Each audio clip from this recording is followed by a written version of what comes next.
watching France24 and it's time now for our daily look through the international papers. Marie-Noël Bauer joins me in the studio. Good morning, Marie-Noël. Good morning, Catherine. Let's start with Burma. Tell us what's new there. Well, we very rarely get to toot our own horn over here at France24, but for once we'll make an exception by kicking things off with an article from today's edition of the French daily Le Monde, which pays tribute to our coverage of the ongoing crisis in Burma.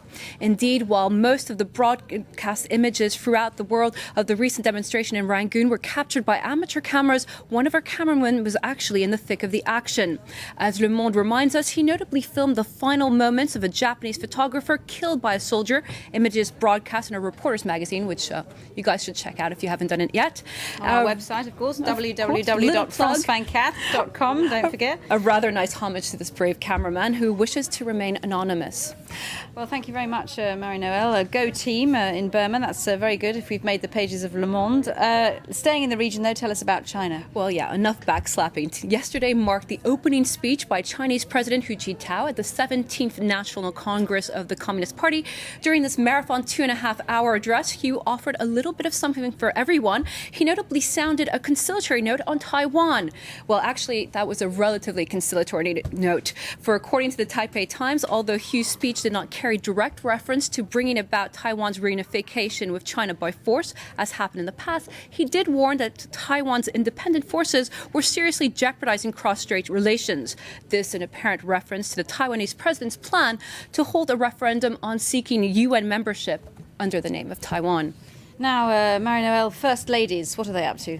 Well, yeah, today's International Herald Tribune does a really smooth job of offering contrasting portraits of the plights of two First Lady. The first is Cecilia Sarkozy, who continues to keep the whole of France in suspense as we await to find out whether she and her husband Nicolas Sarkozy will indeed be throwing in the towel on their 11th year marriage.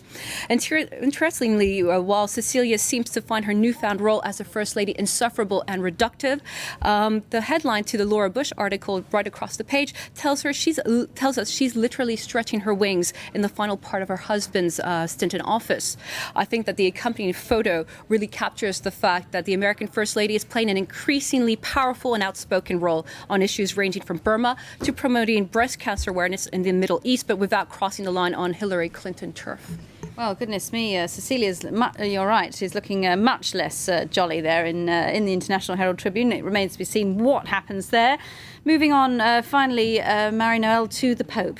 Well, yes. Not the current Pope, though. Not the current Pope. The late Pope, who apparently is making a comeback. Thanks to today's British Daily Mail, you can catch a glimpse of the mysterious fiery figure, which is being hailed by some as Pope John Paul II's appearing from beyond the grave. The images, which some say show the late Holy Father with his right hand raised in blessing, was spotted during a ceremony in Poland marking the 2nd anniversary of the Pontiff's death.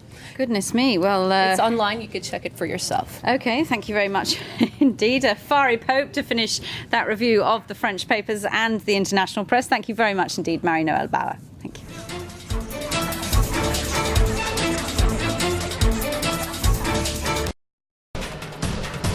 The final sees South Africa play England, with the Red Roses set to defend their title to the end. Argentina and France, who missed out on the final, will play for 3rd place. Tune into France 24 starting Friday and throughout the weekend. For all the results live, plus behind